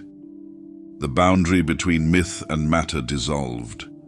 The unknown regions had always been described in hushed tones, full of superstition and speculation. But now, those stories had faces, and those faces had names etched into Imperial logs. The border between reality and nightmare collapsed. With each new conquest, the Empire changed. It no longer conquered in the way it once had. It didn't impose structure or spread ideology. It consumed planets, species, beliefs, even the Force itself, taken and bent towards singular will. No more treaties, no more flags, just absorption. And while the core slept in uniform silence, the edges of the galaxy roared. The Empire's final transformation wasn't cultural or territorial, it was technological. Power once drawn from numbers, strategy, and discipline was replaced by something colder, calculated supremacy driven by fusion of Sith mysticism and machine precision. Innovation no longer served the people, it served conquest. At the core of this shift stood the Kyber-powered dreadnoughts, colossal warships eclipsing even the Executor class in scale, patrolled hyperspace corridors with silent authority. Each vessel housed a Kyber crucible, massive reactors fueled by corrupted crystals harvested from destroyed Jedi temples. Unlike standard hypermatter drives, these cores thrummed with sentient energy. When these ships fired, they did more than destroy. They unraveled. Targets weren't simply obliterated, they were destabilized at a molecular level. Cities ceased to exist in bursts of unnatural silence. Standard fleet command was replaced by something far more reactive, force-sensitive AI interfaces. These weren't droids or protocols. They were living intelligences constructed from neural lattice patterns sourced from Sith archives and spliced with midichlorian-rich tissue cultures. Each ship's AI could sense imminent danger, detect betrayal from crew members, or respond to precognitive threats in hyperspace. They didn't calculate odds. They felt outcomes. Some captains described their vessels whispering warnings before alarms ever sounded. This technology bled into the bodies of the Sith themselves. Cybernetic augmentation had once been seen as weakness, a necessary evil. No longer. The new generation of Sith sought out modification as a rite of evolution. Eyes replaced with Kyber-filtered lenses that could read emotions like heat signatures. Vocal cords replaced with harmonic modulator implants to induce compliance in those nearby. Organs enhanced to survive vacuum exposure, lightsaber wounds, and force lightning surges. Mortality was an outdated constraint. Identity became modular. These cyber Sith weren't just commanders. They were living siege engines, walking interfaces capable of controlling drones, war machines, and orbital defenses through direct neural uplink. A single gesture could trigger planetary bombardment. Thought alone could reroute entire squadrons.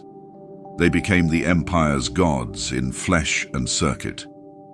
Inquisitors received upgrades of their own. Their sabers, already lethal, were now integrated with biofeedback processors linked to spinal implants. These weapons adjusted blade intensity mid-swing, rebalanced grip alignment in response to muscle fatigue, and reacted before conscious movement. Combat became predictive, not reactive. A fight wasn't won. It was preordained by feedback algorithms and force echo resonance. The Inquisitor became a conductor, blade, body, and mind in perfect, terrifying synchrony. Meanwhile, planets themselves became targets of transformation. Terraforming engines, colossal constructs dropped from orbit, descended on lush, fertile worlds without warning. Within hours, they punctured planetary crusts, unleashing chemical storms and rapid biome conversion. Forests wilted under synthetic cloud cover. Oceans darkened as atmospheric processes seeded them with control agents. Wildlife adapted or perished. Entire planetary ecologies were rewritten in days, not for habitation, for resource extraction, weapon testing, or simple demonstration of dominance. One such engine, deployed over the garden moon of Veltria, darkened the skies within 16 hours. A population of 3 million vanished. No evacuation, no resistance. Satellite footage caught a final glimpse of flowers turning black, their petals hardening into brittle glass-like structures as the wind howled through empty fields. What was once a sanctuary became a barren plain of industrial scaffolding and automated harvesters. The Empire no longer fought in the traditional sense. There were no negotiations, no escalation, no siege. Engagements were decided before a weapon was drawn. A system declared disloyal would lose power, atmosphere, and orbiting infrastructure within hours. Targets weren't suppressed. They were dissected. Information warfare, psychic interference, kinetic strikes, and nanite infiltration happened simultaneously. There were no survivors, just compliance metrics and system resets. And the most terrifying aspect wasn't what the technology could do. It was that it kept learning. The Force AI hybrids developed patterns.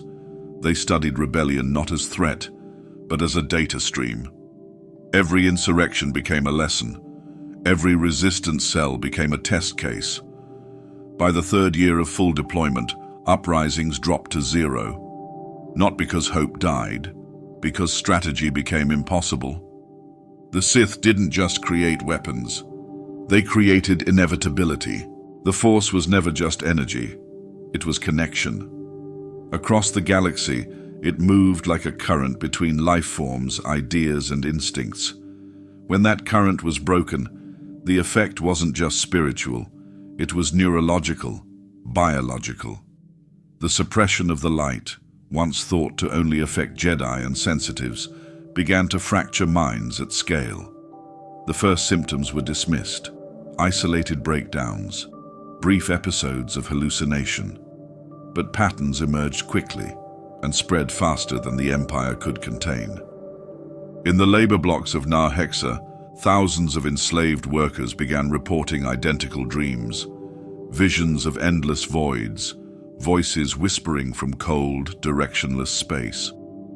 Within weeks, over a third of the workforce stopped speaking altogether, not out of defiance but collapse.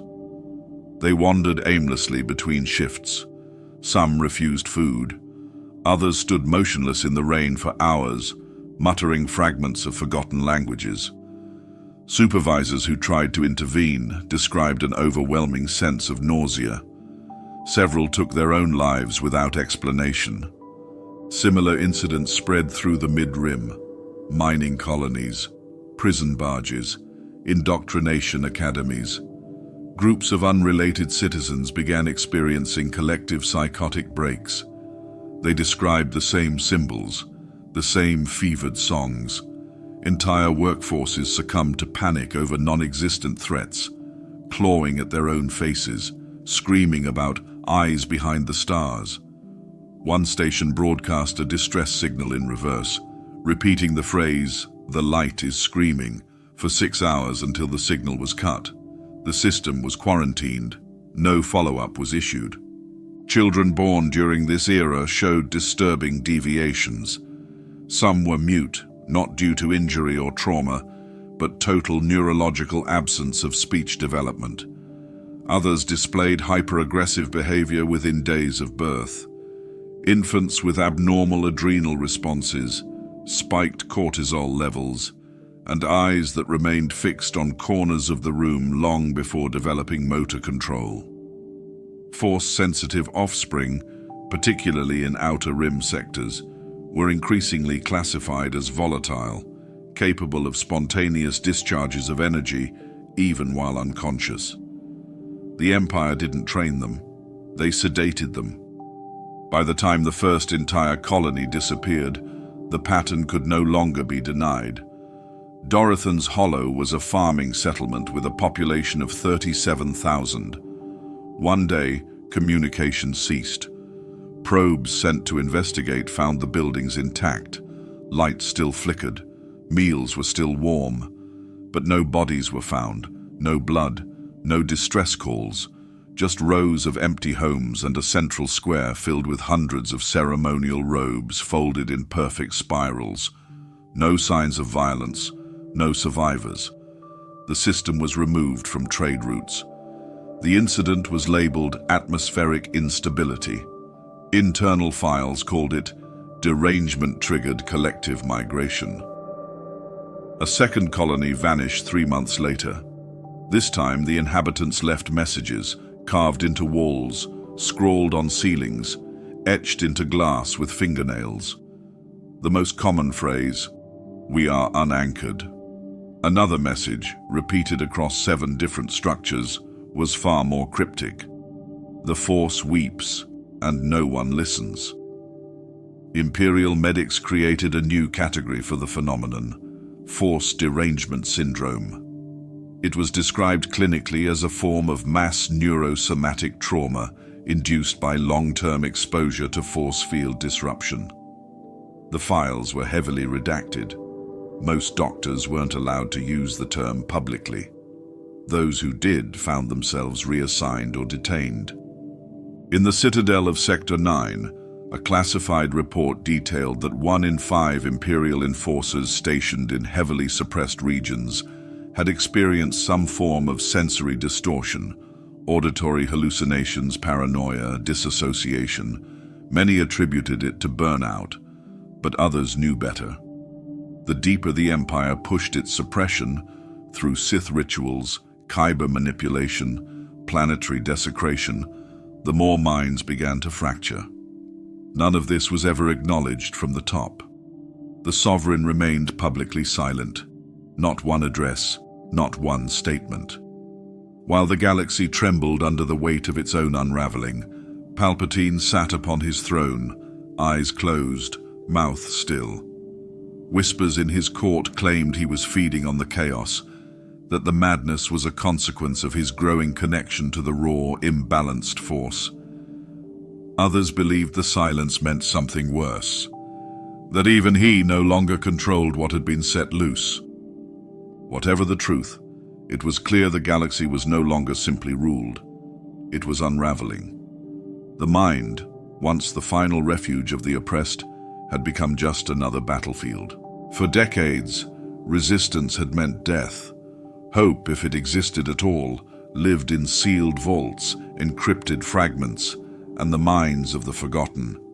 But power never truly eliminates its opposite. It only delays it.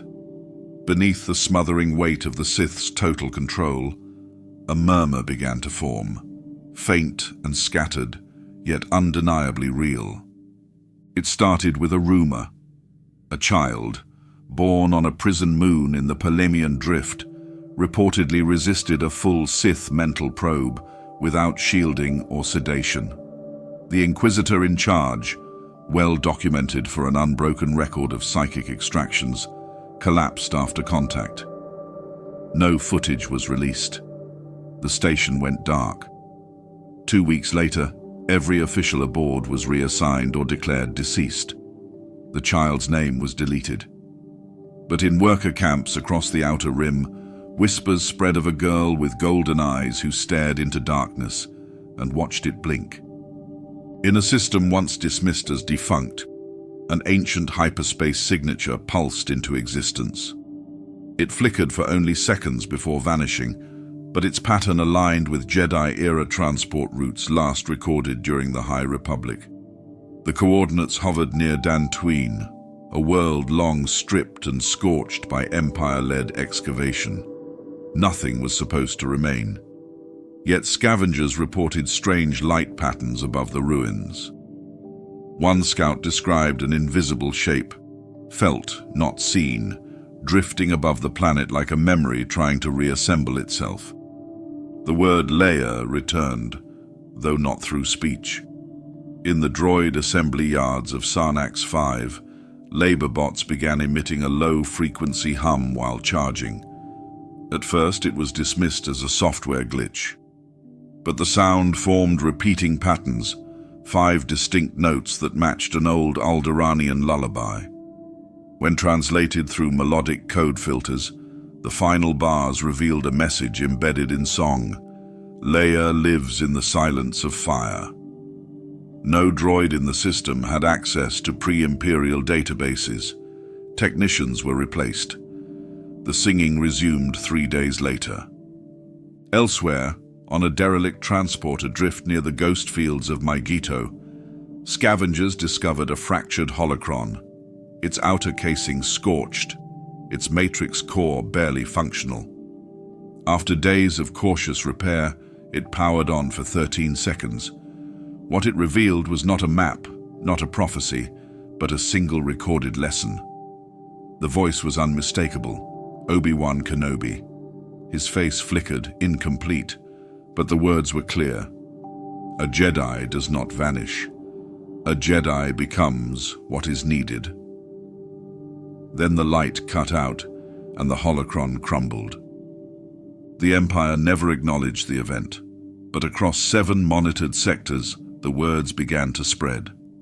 Not in holonet messages or encrypted calls, but through glyphs, on walls, in alley dust, etched into rations crates. A single name, always misspelled slightly to slip past scanners: Skywalker, Skywalker, SKY, repeated in patterns too deliberate to dismiss. Surveillance systems flagged it. Commanders ordered sweep after sweep, but the name returned, quiet, persistent, unclaimed. None of these events could be confirmed independently. Each existed in rumor, anomaly reports, or footnotes buried under reclassification notices. But the pattern was unmistakable. Something was shifting. The Force didn't roar back into the galaxy. It didn't announce itself in lightning or prophecy. It moved as it always had, between cracks, beneath notice, inside the ordinary.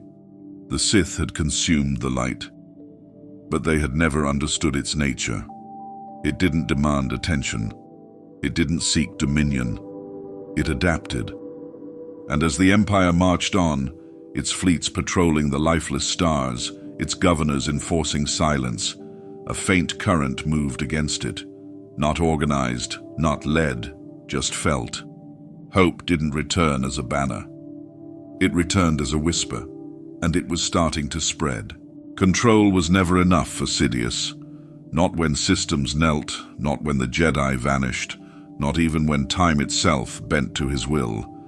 Beneath the layers of ritual, calculation, and absolute command, something more primitive stirred. Fear, not of rebellion, not of betrayal, but of death. The immortal sovereign had silenced every voice except one, the one that reminded him that flesh decays. And so he acted. Deep within the forbidden laboratories of Exegol, unlisted, unscanned, absent from star maps, he began creating bodies, not successors, not heirs, extensions, each one crafted from his own genetic matter, refined through Sith alchemy and force-warped biotechnology. The first few were near-perfect mirrors, aged to match his own form. But they didn't last. Even preserved in stasis, the dark side corroded them faster than they could be used. so he adjusted. The later clones grew stranger. One bore 4 arms, each capable of wielding a saber with different combat styles simultaneously. Another had no eyes, yet possessed spatial awareness that extended several kilometers beyond the walls of its chamber. A third radiated force static so intense it disrupted droids and caused temporary blindness in nearby guards. These weren't bodies for public use. They were weapons, contingency hosts in case his own shell failed. Each experiment deepened his isolation. The council chambers fell silent. Commands were issued through intermediaries. The people no longer saw their emperor, only his decrees. Yet the more Sidious withdrew, the more noise stirred among the Sith. Apprentices, once loyal, began to maneuver. Whispers spread among the Inquisitors, the Cyber Sith, and the Force-bred enforcers who patrolled the Outer Rim. They saw his silence not as strength, but as absence. Without his direct presence, hierarchies shifted. Skirmishes broke out between acolyte factions, each led by self-proclaimed heirs who believed themselves the next rightful vessel of darkness. Entire sects turned on one another in shadow wars fought with sabers, assassinations, and memory tampering. Sidious allowed it. Conflict sharpened the blade. But one blade turned slightly, just slightly, off script. Luke Skywalker, or what remained of him, had long since taken the name Darth Solace. For years he moved across systems as Sidious' most effective weapon. His past was buried, his crystal bled red, his mind reshaped, yet cracks had begun to form. He hesitated before executions. He stared at twin moons for too long. He touched objects and saw flashes of places he didn't recognize, yet somehow knew. The spark wasn't rebellion, not yet. But the illusion of full control had slipped. The programming that once ensured obedience no longer held perfectly. In one forgotten outpost, Luke spared a child. No one reported it. No one had to. Sidious felt it. That night, the Emperor did not sleep. He stared into the cloning tank of a new form, this one covered in living armor that pulsed with embedded kyber fragments, and felt it twitch before its nerves had even fully grown. He knew what it meant. His hold on Luke was faltering, his dominance over his acolytes thinning. His contingency bodies were functional, but incomplete. The rituals worked, but the results decayed faster. The ritual of domination required certainty, and now, just now, he wasn't certain. For the first time in decades, Sidious feared death again. The fear wasn't loud. It didn't shout. It crept, in his gait, in the coldness of his breath, in the shadows of the throne room, where no apprentice was allowed to stand too long. He doubled the surveillance on Exegol, tripled the monitoring around Luke, redoubled efforts to silence the Force's flickers across the galaxy. But the movement had already begun, not from armies, from anomalies. The cracks weren't large, but they spread. The title of Immortal Sovereign still held weight. His voice still shook planets. But behind closed doors, beneath the hiss of cloning fluid and the silence of engineered bodies, Palpatine began to count days again. Not forward, backward.